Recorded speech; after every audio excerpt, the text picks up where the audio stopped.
मनाने ठरवलं ना तर खरंच काही गोष्टी होऊ शकतात आणि मी हे शॉर्ट व्हिडिओमध्येही तुमच्यासोबत शेअर केलं होतं. बघा काय झालं, हा तोच दिवस आहे जो व्हिडिओ संपवला ना त्या दिवसापासूनच सुरुवात करते. सायंकाळची वेळ आहे आणि अचानक असं डोक्यात आलं की गणपती डेकोरेशन करण्यासाठी ना मला अजून सामानाची गरज पडेल. आणि मग थोडं मी कधीतरी असं व्हिडिओत बघितलेलं होतं की टिश्यू पेपरपासून असे फ्लावर्स बनतात किंवा आपण माळा बनवू शकतो. आणि आपण बाजारात जाऊन ज्या माळा विकत आणतो ना डेकोरेशन करण्यासाठी, तर ते आपण प्लास्टिकच्या पिशव्यांच्या किंवा वेगवेगळे जे असे कापड किंवा जे प्लास्टिक असतं त्यापासूनच त्यांनी कट वगैरे करून बनवलेलं असतं. फक्त त्यांना जे असतं ना अशा पद्धतीने एक माळा त्यांची बनवून घेतलेली असते. म्हटलं चला ट्राय करूया. घरात थोडा टिश्यू पेपर ऑलरेडी होता आणि त्यातून जे आहे बनवायला मी सुरुवात केली. आणि थोडा गुच्छा जेव्हा तयार झाला ना माझा, तेव्हा मला रिअलाईज झालं की हो, ही माळा बनवू शकते.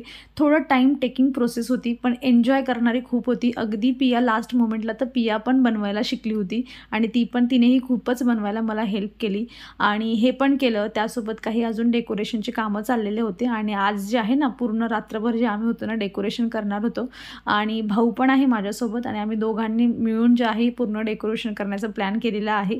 आणि त्यासोबत बघा एवढ्या माळा बनवल्या आणि त्यानंतर पण अजून जे आहे ना लेंथने छोट्या अशा काही माळा बनवायच्या होत्या. तर अशा पद्धतीने बनवून तयार आहेत. दुसऱ्या दिवशी यामध्ये थोडेफार चेंजेस होतात, दाखवेल मी तुम्हाला काय.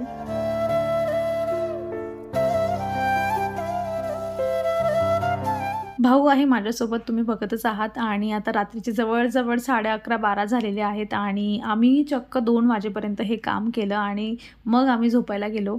आणि मी जी काही प्लॅनिंग केली होती ना डेकोरेशनची, की मला असं काहीतरी बनवायचं आहे, ते सगळं म्हणजे त्याने सगळं उलटं-फुलटं केलं आणि सगळं त्याच्या मनाने त्याला पाहिजे तसं डेकोरेशन त्याने करायचं ठरवलं आणि मी फक्त त्याला इथे फॉलो करते. बाकी सगळे आयडिया जे आहे एंड ऑफ द व्हिडिओ तुम्ही बघणार पूर्ण गणपती बाप्पाचं पूर्ण लूक आणि डेकोरेशन कसं झालंय सगळं त्याचीच आयडिया आहे. सो मी फक्त फॉलो करायचं त्याला काम करत आहे. एक छोटीशी गोष्ट तुमच्यासोबत शेअर करते. इंटरेस्टेड नसाल ना तर स्किप करा हा पार्ट. पण बघा मागच्या वर्षी ना जेव्हा आम्ही मुंबईला होतो आणि बाप्पा जेव्हा आम्ही घरी बसवला होता ना, तेव्हा बाप्पाकडून एक गोष्ट मागितली होती की पुढच्या वर्षी ना तू आमच्या स्वतःच्याच घरी ये आणि तुला विसर्जन करताना ना आमची स्वतःची कार पाहिजे, असं काहीतरी कर. या 2च गोष्टी मागितल्या होत्या मी त्याच्याकडून. आणि बघा माझ्याकडे आज दोघंही गोष्टी आहे. म्हणजे स्वतःचं घर असणं, आपल्या आवडत्या जागेवर स्वतःचं घर असणं आणि आपण एका परक्याच्या घरात पैसे देऊन राहणं, ही खूप म्हणजे एवढी विचित्र फिलिंग असते ना, I can't explain in word. आणि असं वाटायचं प्रत्येक दिवशी मुंबईला सकाळ झाली की वाटायचं उद्याची सकाळ बस फक्त आपल्या घरी झाली पाहिजे आणि कधी आपण एकदाचं आपल्या घरी शिफ्ट होऊ. आणि बाप्पाकडून ही छोटीशी गोष्ट मागितली होती आणि ती आम्हाला मिळाली. आणि आज जे आहे आम्ही आमच्या घरी आहोत आणि आमच्याकडे आमची स्वतःची गाडी आहे. बाप्पाचं विसर्जन आम्ही आमच्या गाडीतून करू शकतो. सो जे काही मागितलं आणि मागून सगळं मिळतं असं नाही, त्यासाठी प्रयत्नही करावे लागतात आणि आपल्याला नेहमी खरं राहणं, आपल्या कामात गुंतून राहणं आणि कंटिन्युअसली त्या गोष्टीसाठी फोकस करून राहणं की सगळ्या गोष्टी मिळतात. आणि मग हे सगळं वरून बघणारा बसलेला असतो आणि मग आपल्या गोष्टी आपोआप ज्या आहेत त्या हळूहळू का असे ना आपल्यापर्यंत पोहोचत असतात आणि मिळत असतात. सो हा एक छोटासा चमत्कार असू द्या किंवा जे काही मॅनिफेस्ट आपण केलेलं असतं, ज्या गोष्टी आपल्याला पाहिजे आणि त्याच मिळाल्या की मग मनुष्य भरपूर आनंदी होत असतो. आणि माझ्यासोबत आहेत ज्या 2 गोष्टी घडल्यात आणि 1 वर्षाच्या आत दोघंही गोष्टी ज्या आहेत मला मिळालेल्या आहेत. सो चला बॅक टू द वर्क. आणि इथे जे आहे थोडं प्रोसेसमध्ये आमचं काम चाललेलं आहे. पाठ प्रचंड दुखते माझी की आता नको वाटतंय, पण मन मात्र भरत नाही आहे. तो जो एक शेवटचं सॅटिस्फॅक्शन असतं ना की बाबा हां, मला असं एक डेकोरेशन पाहिजे आणि मनाची तृप्ती असते ना, ती झाल्याशिवाय शांतता मिळत नाही. अक्षरशः 2:15 वाजले होते आणि मी तरीही करत बसली होती. आणि मग मी विचार केला की आता बस झाला, आता जाऊयात, जे आहेत ते सकाळीच आपण करूयात. आणि 2:15 वाजता मी असाच पसारा ठेवून निघून गेली. The next day.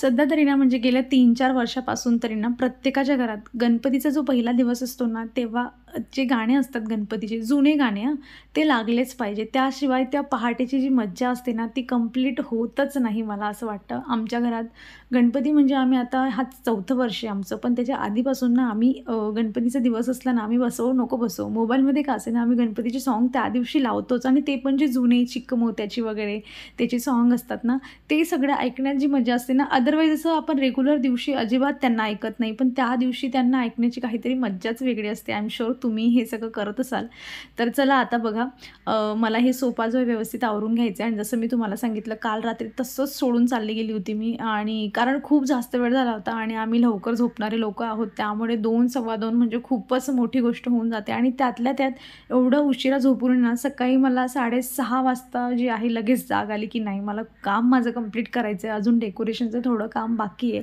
सो 6:30 वाजता लगेच उठली मी आणि अंघोळ वगैरे करून लगेच जे आहे इथे मी कामाला सुरुवात केलेली आहे.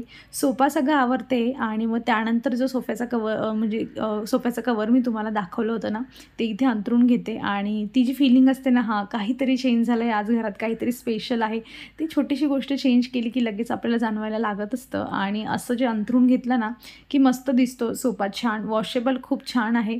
आणि लास्ट टाईम मला याच्याबद्दल जे होते ना कमेंट्स पण आलेल्या की लिंक पाठवा म्हणून, तर आता मी तुम्हाला अंथरून दाखवला इथे, मग तुम्हाला आयडिया आता येईल की हा दिसतो कसा आहे. तर मग मी आता तुम्हाला लिंक देते जी डिस्क्रिप्शनमध्ये मिळेल तुम्हाला. आणि आय थिंक त्यांचा सेल येतच असतो, त्यामुळे सेलमध्ये घेतलं ना आपण कधीही काही मिशोवरून तर आपल्याला कधी 20-30 रुपयाचं प्रॉफिट होतच असतो. सो तुम्ही सेलमध्ये जर घेतलं तर अजून तुमचं प्रॉफिट होईल. आणि ते जे पिलो कवर वगैरे मी सगळंच बाकी ठेवलं होतं ते पण आता पियाच्या हेल्पने जे आहे ते मी सगळे टाकून घेत आहे.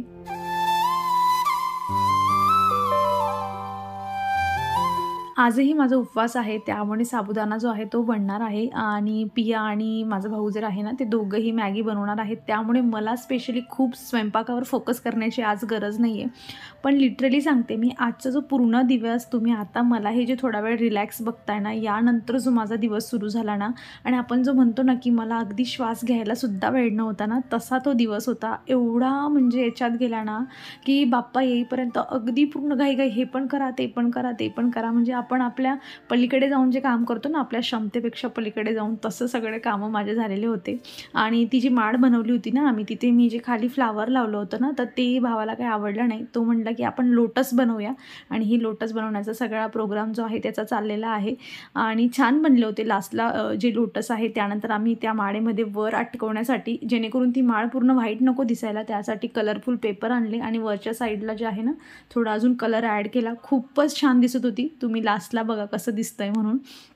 आणि त्यानंतर महत्त्वाचं काम ते म्हणजे तांबे जे काही आपल्याला भांडे लागत आहे, कलश वगैरे, ते सगळं मला घासून घ्यायचं होतं. माझं लिक्विड ऑलरेडी बनवलेलं असतं, ज्यामध्ये लिंबू पावडर जे मिक्स केलेलं असतं मी. पण गोष्ट अशी झाली ना की ते बॉटलमध्ये भरून ठेवते मी, ते अगदी थोडंसंच होतं, 4-5 थेंब त्यामधून फक्त निघालेत. आणि जिथे जिथे ते पडलं ना तुम्ही बघू शकता, तिथे लगेच त्याने क्लीन करून टाकलं. आणि माझ्याकडे एवढा वेळ नव्हता की मी लिंबू पावडर आता जाऊन घेऊन येऊ, कारण घरी लिंबू पावडर संपलेलं होतं. सो बाहेरून घेऊन येऊ. आणि मग ते म्हटलं जाऊ द्या, आता काढला पितांबरीचा डब्बा आणि म्हटलं होऊ द्या आता हात खराब, तसंच जे आहे पटापट सगळं घासून काढलं. अदरवाईज ते पाणी असलं ना बनवून ठेवलेलं, किंवा तुम्ही लगेच बनवून घ्या, इतकं छान तांबे पितळाचे भांडे लगेच चमकायला लागतात. मी तर माझा खिचडीचा कुकर वगैरे, किंवा मी मोस्ट ऑफ द टाईम याच्यातूनच बनवत असते स्वयंपाक, स्टीलच्या भांड्यांमधून. तर काही करपलं वगैरे तर लगेच जे आहे ना क्लीन होऊन जातं. आणि लकीली बघा एक छान गोष्ट घडली आज माझ्यासोबत. हे जे तुम्ही आता बघताय ना, तर हे मी मिशोवरून मागवलेलं आहे. तुम्हाला आवडलं असेल, मी लिंक तुम्हाला देते डिस्क्रिप्शनमध्ये. तर हे ना एक तोरण किंवा डेकोर करण्यासाठी तुम्ही यूज करू शकतात, मस्त आहे. तर याची डिलिव्हरी 9 तारखेला होणार होती घरी, पण ते 7लाच येऊन गेलं. आणि मला हेच पाहिजे होतं जे मला बॅकग्राऊंडला लावायचं होतं. आणि मी असा विचार पण करून ठेवला होता की हे जर 7 तारखेला आलं नाही, गणपती बाप्पा ज्या दिवशी बसताय त्या दिवशी, तर मी बॅकग्राऊंड तसेच तसं प्लेन ठेवेल. आणि जेव्हा हे 9 तारखेला येईल ना तेव्हा मी तिथे त्याला लावून घेईल. पण लकीली 2 दिवस पहिले आलं आणि अगदी वेळेवर आलं दुपारी. आणि मग मी तेच जे आहे ना, पण गोष्ट अशी झाली की थोडंसं तुटलं होतं ते खालून. त्यांनी जो दोऱ्याची गाठ बांधली होती 1-2 यांची, ती अगदीच व्यवस्थित बांधली नव्हती, म्हणून त्याचे जे मनी होते ना ते निघून गेले होते. अदरवाईज प्रोडक्ट छान आहे. मला असं वाटतं की अजून थोडी 20-30 रुपयांनी प्राईस कमी पाहिजे होती, मग व्यवस्थित झालं असतं. कारण एक नॉर्मल गोष्ट आहे, कार्डबोर्डवर त्यांनी हे सगळं बनवलेलं आहे, पण लावल्यानंतर भरपूर छान रिच लुक देतो. त्यामुळे आता दिवाळी पण जवळ येते, त्यामुळे तुम्हाला पाहिजे असेल अशा गोष्टी तर आधीपासून घेऊन ठेवा, नाहीतर मग फेस्टिवलच्या वेळेस काय होतं ना, ह्या गोष्टी खूप उशिरा मिळतात. मी देते तुम्हाला डिस्क्रिप्शनमध्ये लिंक.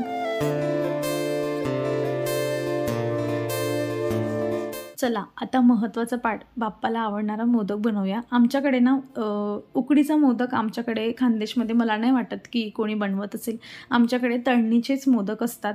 पण मी त्यामध्ये थोडी व्हरायटी ॲड करते आणि फक्तच जे आहे ना खोबऱ्याचं कीस आणि साखर न त्यामध्ये घालता मी त्यामध्ये खवा असतो ना तो मिक्स करते. प्रत्येक वर्षी मी दूध आणून त्याचा खवा घरीच बनवते आणि तो मिक्स करते. पण ह्यावेळेस डेकोरेशन खूप महत्त्वाचं होतं माझ्यासाठी, म्हणून खवा मार्केटमधूनच मागवला होता.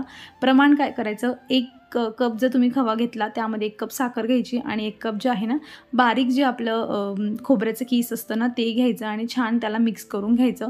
खवा फक्त काय करायचा ना, जर मार्केटमधून तुम्ही आणला खवा थोडा पातळ असेल तर त्याला गरम करून त्यातलं थोडंसं जे अजून पाणी असतं म्हणजे त्याला अजून थोडा घट्ट बनवून घ्यायचा आणि बस तुमचं हे सारण तयार झालेलं आहे. यामध्ये तुम्हाला जर वेलची पूड वगैरे घालायची असेल तर तुम्ही घालू शकतात, पण असंच खवा घातल्यामुळे त्याची टेस्ट अगदी पेढ्यासारखी होऊन जाते, त्यामुळे अजून एक्स्ट्रा काही ॲड करायची गरज नाही. आणि काय होतं ना, तळणीचे मोदक करताना प्रॉब्लेम असा होतो ना की त्यांची लेअर जी असते ना ती व्यवस्थित आतमध्ये पूर्ण शिजत नाही आणि मग ती कच्ची असते किंवा ते तेवढे क्रिस्पी होत नाही. तुम्हाला जर क्रिस्पी बनवायचं असेल ना बाहेरची त्यांची आउटर लेअर, तर 1 वाटी जे आहे गव्हाचं पीठ घ्यायचं, 2 वाटी मैदा घ्यायचं. आता प्रमाण तुम्ही तुमच्या ह्याच्याने करू शकतात, पण 1 वाटी गव्हाच्या पिठाला 2 वाटी मैदा असं घ्यायचं. त्यामध्ये थोडं चिमूटभर मीठ घालायचं, चिमूटभर जो असतो ना खाता सोडा घालायचा आणि 3 वाटी जर तुम्ही सारण घेतलं हे म्हणजे पीठ घेतलं तर त्यामध्ये 2 वाटी जे असतं ना तूप छान गरम करून घ्यायचं आणि गरम तुपाचं त्याला मोहन द्यायचं आणि मस्त पाण्याने जे आहे पीठ हे सगळं भिजवून घ्यायचं, एक गोळा बनवायचा आणि तुम्ही त्यामध्ये गरम तूप आणि गव्हाच्या पिठामध्ये थोडा मैद्याचं प्रमाण जे आपण ॲड करतो ना त्यांच्या कॉम्बिनेशनने खूप छान क्रिस्पी आउटर लेअर बनते आणि असं कच्चा किंवा मग असा जाडसर असा होत नाही. आणि त्यानंतर लाटताना ना छान ना जास्त म्हणजे जाड किंवा बारीक असं न घेता एक मीडियम तुम्ही इथे बघू शकतात अशी याची थिकनेस ठेवायची आणि लाटून पहिले सारण भरून घ्यायचं आणि मग त्याची पूड बनवायला तयार करायची. आपण काय करतो ना बऱ्याच वेळा आधी आपण पूड बनवून घेतो आणि मग सारण भरतो आणि मग भरताना ते आजूबाजू राहून जातं, त्यामुळे आधी ठेवून मग त्याच्या अशा ज्या आहे ना पूड बनवून घ्यायच्या आणि मग ह्या तुम्ही अजून जवळ पण जे आहेत ना घेऊ शकतात आणि मस्त छान दाबून फिंगरच्या सहाय्याने जे आहे मोदकचा हळूहळू आकार द्यायचा आणि मस्त असा मोदक तयार होऊन जातो. खूप छान लागतो. तुम्ही एक वेळा त्यामध्ये ना जो खवा असतो ना तो टाकून नक्की बनवा, खूपच मस्त लागतो. आणि असे जे आहेत माझे इथे मोदक सगळे बनवून झालेले आहेत बऱ्यापैकी. मी 51 पेक्षा जास्त मोदक झाले होते माझे आणि हे सगळे पटापट बनवले. मी जितकं पटापट बोलली त्यापेक्षा जास्त पटापट बनवले आणि मग आता तळायचं काम आहे. तळताना एकच गोष्ट की कमीही गॅस ठेवायचा आणि जास्त नाही, मीडियम फ्लेमवर जे आहे मस्त छान मिक्स म्हणजे त्यांना इकडे परतत राहायचं. एकाच साईडला असले की मग त्यांची ती साईड शेकली जाते, जरा परतत राहिलं ना की मग छान क्रिस्पी होईपर्यंत त्यांना तळून घ्यायचं आणि मग तुम्ही हे असे मोदक ना पुढचे 4-5 दिवस इझिली खाऊ शकतात. फक्त त्यामध्ये घातलेला खवा हा फ्रेश असला पाहिजे, तो जुना नसायला नको, नाही तर मग तो जुना असला तर मग थोडे खराब होण्याचे चान्सेस असतात. आणि खोबरं पण चांगल्या क्वालिटीचं पाहिजे. आणि इथे माझे जे मोदक आहेत बनून तयार आहेत. फायनली ना आमचा मंडप बनून तयार आहे. खूप मेहनतीनंतर अजिबात वाटत नाही मला की इतकी मी मेहनत घेऊन इतकूसा मंडप बनवला आहे, पण नाही खरंच. पण असं वाटत नाही मनाने की मी खूप जास्त मेहनत घेतली. सॅटिस्फॅक्शन खूप आहे. मन जे आहे ना खूप मस्त आनंदी आहे की आमचे बाप्पा मस्त याच्यामध्ये बसणार आहेत पुढचे 11 दिवस आणि बाप्पांचं आगमन आमच्या घरी झालेलं आहे.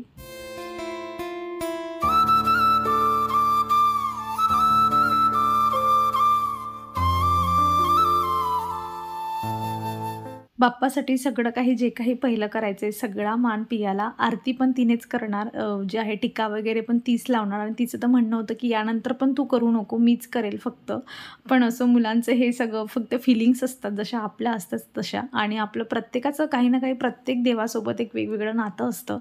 पण माझ्यासाठी जर म्हणजे बाप्पासाठी जर असं म्हणायचं म्हणलं की असा कुणीतरी व्यक्ती ज्याच्याकडे गोड बोलून सगळं मागून घ्या आणि मग काही नाही, नंतर आपण म्हणतो ना की प्रॉमिस करून जो तोडणारा असतो की आपण त्याला प्रॉमिस करायचं पण मी तोडू शकते तरीही तुम्हाला काही बोलणारा नाही, असं एखादा व्यक्ती आपल्या लाईफमध्ये असतोच, हे की नाही.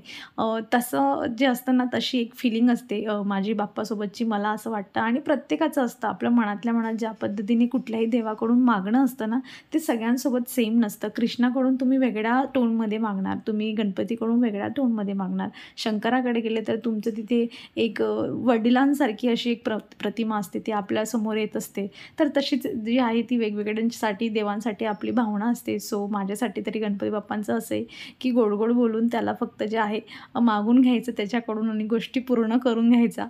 चला असो, आमची इथे आरती झाली आहे आणि मी साईडला कॅमेरा चालू करून ठेवला होता. जे काही मला कॅप्चर करता येईल ते म्हटलं घेऊयात, जसं आलं तसं आलं, जेवढं रेकॉर्ड झालं. सो छान दिसताय ना बाप्पा आमचे? कसे दिसताय? डेकोरेशन कसं झालं महत्त्वाचं मला नक्की सांगा कमेंटमधून. मागच्या 8 दिवसापासून माझ्याच घरात नाही, प्रत्येकाच्या घरात काही ना काही उलाढाल होते. क्लीनिंग म्हणा, डेकोरेशन म्हणा, वेगवेगळ्या गोष्टी सगळं काही प्रत्येकाच्या घरात चाललं आहे. कारण उत्साहच तेवढा मोठा असतो आणि फायनली बाप्पा आले आहेत. पुढचे 11 दिवस बाप्पा असेच राहतील घरी. तर चला, मी माझा व्लॉग इथे संपवते.